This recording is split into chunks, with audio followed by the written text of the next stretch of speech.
I'm delighted to be here at the third UK-Japan Global Seminar held at Chatham House and co-organized with the Nippon Foundation and the Great Britain Sasakawa Foundation. And I'd like to extend my heartfelt gratitude to the speakers, chairs, and all the participants who have enabled this seminar, The Future of Capitalist Democracy, UK-Japan Perspective, to be a very vivid, fruitful, and substantial one. I would like to express my special appreciation to Sasakawa-san, Tanami-san, McNally-san, and Ambassador Hayashi. At the same time, I would like to express my deep appreciation to Robin Nibrett, John Swanson Wright, and Chloe, Joshua, and all the staff at Chatham House for their excellent work. I should also like to acknowledge the tremendous encouragement and advice that I have received from all the people whom I met, both in the UK and in Japan. If I try to name them all, I'm bound to leave someone out, but they know who they are. When I introduced the first seminar here 2 years ago, I used to use the words to define the overall aim of this 5-year seminar series. Quote, "It is in the global interest of Japan, a liberal society embracing shared values and the rule of law, to play a more active and visible international role. Japan remains one of the largest world economies and a valued contributor to global welfare. Reflecting these considerations, the planned UK-Japan Special Seminar aims to promote wider and deeper bilateral cooperation, building, in other words, a new type of alliance, peaceful and constructive in character rather than military, to be developed through a 5-year program centering on exchange of best practice aimed at global problem solving in key area of common interests. Starting with Abenomics, we have fulfilled the first half of our aim with the program centering on the exchange of best practice in the field of economics, foreign affairs, international security, and environmental issues, and so on over the past 3 years. As mentioned in Mr. Sasakawa's opening remarks yesterday, we are at, quote, the halfway stage of the UK-Japan Global Seminar Marathon, quote. The world is changing rapidly and radically, as everyone here is aware.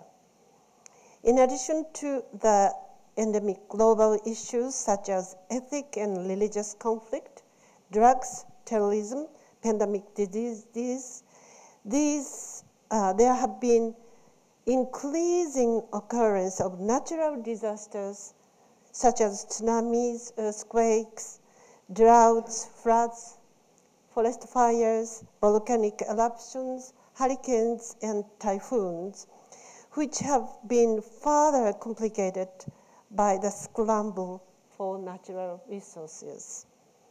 The growing threat of organized violence by extremists who threaten human rights at many levels and who may strike at any time, anywhere on earth, also puts the peace and stability of our world in jeopardy. The spring has not come to the Arab yet. For example, human security, especially in relation to refugees, is serious. I recently returned from the visit a refugee camp in Jordan, where I was strongly reminded that we have still over 200,000 people displaced by the Great East Japan earthquake and the Fukushima Daiichi reactor disaster. These people continue to suffer, to face great difficulties in rebuilding their lives, educating their children, finding jobs and housing, etc., right here in Japan. That is why we cannot simply ignore them or other victims of disasters, because these kinds of events can happen and happening in every corner of the world. Refugees can basically be divided into 3 different categories, each requiring quite different solutions. The majority of people, however, have an image of refugees as being either in camp or on a boat. The first category of refugees is indeed those who are living in camps. In reality, however, even in Jordan, only 15% of 1 million Syrian refugees are in the camps. The second category comprises refugees who have entered into communities. 85% of refugees are in communities. However, only 50% of all refugees in this situation are actually registered as refugees. That means the other half remained unregistered. The 1.4 million Syrian refugees are in Jordan, whose population is over 6 million at this moment. Category 3 includes possible refugees. These are refugees such as those who are still in Syria at this moment. The FAO in Damascus, headed by Japanese women, I might add, is currently struggling with how to secure their lives over there.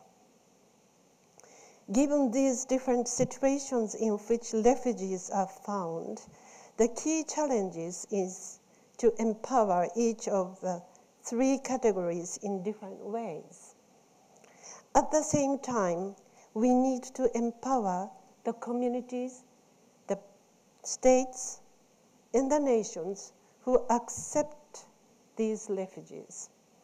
Assistance in providing education, lifeline, and infrastructure support, including housing, is required simply from a human security point of view, regardless any differences in race, religion, color of skin, or nationality. Here exists our final aim as an agenda for the coming 2 years, quote, aimed at global problem solving in key areas of common interest, quote. I very much hope that and trust that the last 2 seminars will surely indicate where we are and where to go together in the tide of history. In order to do so, let us walk and work together to seek and find the new world order for the peace and stability of the world community.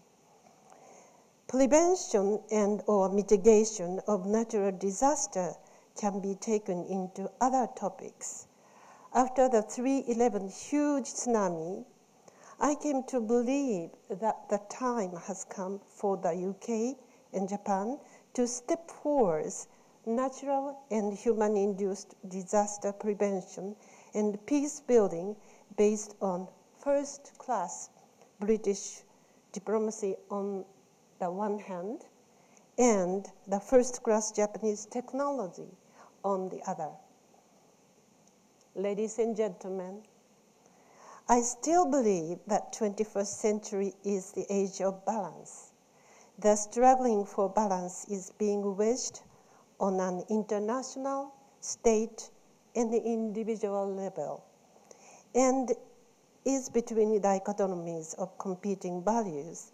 These are development, environment protection, globalization, regionalization, high-tech information, individual privacy, group orientation, individualism, work, leisure, materialism, spiritualism, female, male, military solutions, non-military alternatives, and even national interests, international interests, in other words, common interests.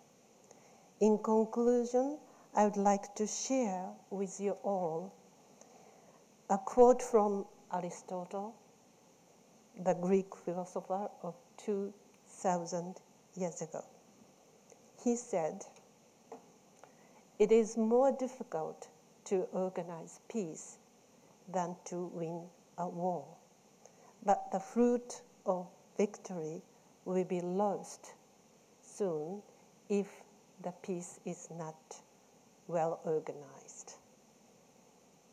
I thank you very much and see you hopefully in Tokyo next year, and 2 years later here in London.